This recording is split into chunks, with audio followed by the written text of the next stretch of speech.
Yo les amis, j'espère que vous allez tous très bien, et je suis très content de vous retrouver aujourd'hui pour débriefer un match un peu étrange, au bord de la rupture, et suffoqué par des Catalans imprécis. L'OL courageux accroche un nul heureux, et entretient l'espoir.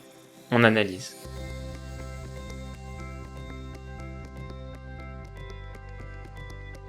Alors si on devait retenir une seule image de cette rencontre, pour moi c'est celle d'un boa constrictor.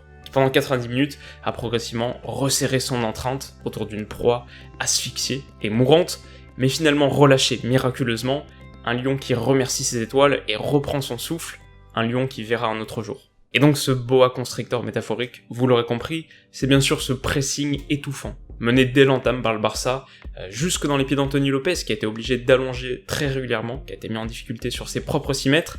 Alors à bien des égards, le Barça a été défaillant dans l'utilisation du ballon, dans le dernier tiers, à la finition, et on pense bien sûr à Suarez, mais s'ils ont fait une chose correctement, c'est bien ce bloc positionné très haut qui semblait infranchissable et qui a tant épuisé l'OL. Alors aujourd'hui, dans les médias et dans les débats, j'imagine qu'on parlera pas mal de la possession que Lyon n'a pas eu, 37 à 63, ou du nombre de tirs, 5 contre 25, mais si personnellement je devais retenir que 2 stats, ce serait la hauteur de récupération moyenne, combien de ballons est-ce que le Barça a gratté dans la moitié de terrain lyonnaise, je sais pas mais c'est faramineux, ce serait la hauteur de récupération moyenne donc, et le nombre moyen de passes par possession.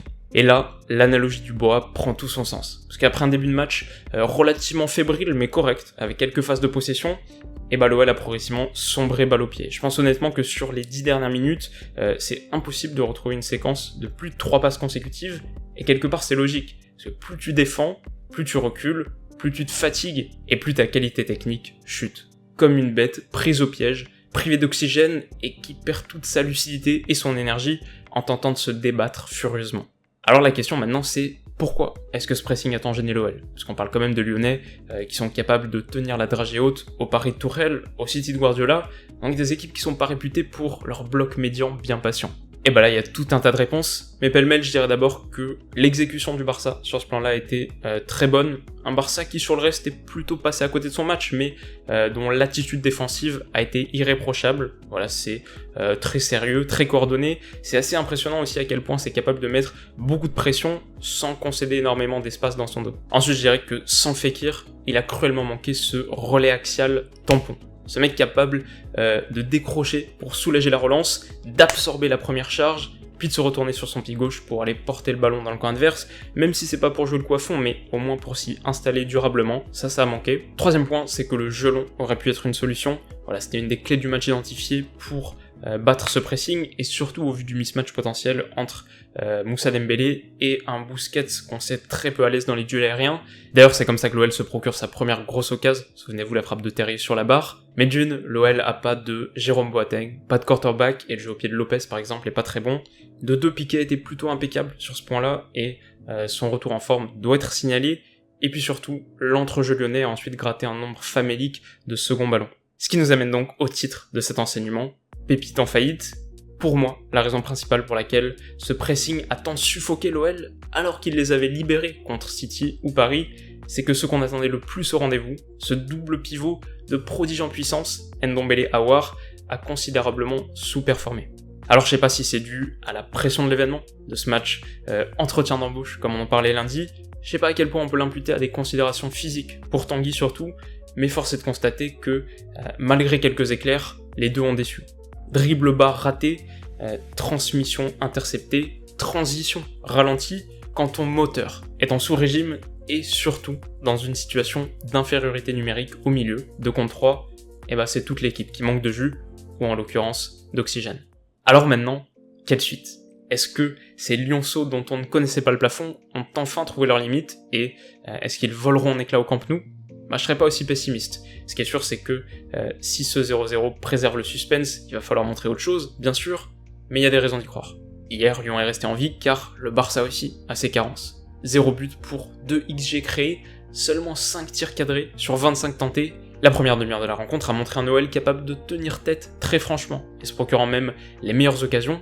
Dans 3 semaines, Fekir sera de retour, et avec lui la perspective d'un milieu aidé, oui, mais aussi d'une attaque remaniée. Puisqu'on le sait maintenant pour de bon, Memphis n'a pas les qualités pour être un 10, il sera bien mieux sur un côté, où on le préfère encore franchement à Traoré ou Cornet, Enfin, on ne peut attendre que mieux d'un Ndombele en pleine possession de ses moyens, d'un Aouar averti et d'un Mendy libéré.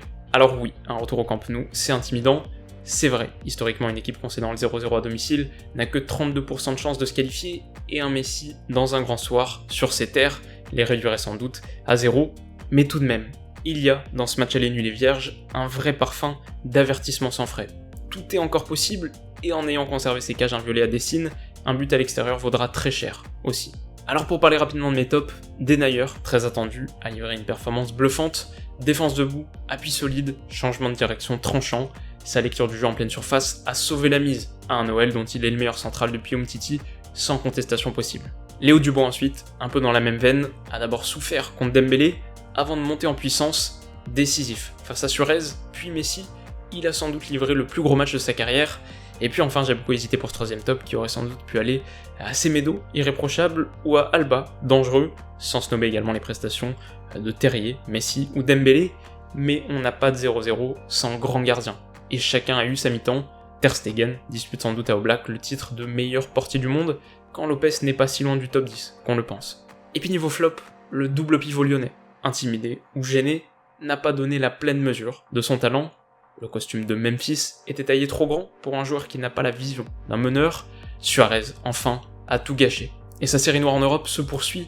Le crépuscule de sa carrière ne semble plus très loin. Voilà les amis, c'est la fin de cette analyse et j'espère qu'elle vous a plu. Alors l'OL peut-il encore y croire ? Bien sûr, et il a en tout cas l'occasion de rentrer dans l'histoire. Alors de votre côté, quel est votre prono pour ce match au Camp Nou ? On va dire niveau physionomie et niveau résultat. Voilà, dites-moi tout. Si cette vidéo vous a plu enfin, n'hésitez pas à mettre un petit pouce bleu, un petit like, ça m'encourage énormément, et à vous abonner à la chaîne pour pas rater la suite des événements, car on se retrouve bien sûr dès demain pour Juve Atlético. Alors d'ici là, comme d'habitude, prenez soin de vous, et à bientôt. Bisous.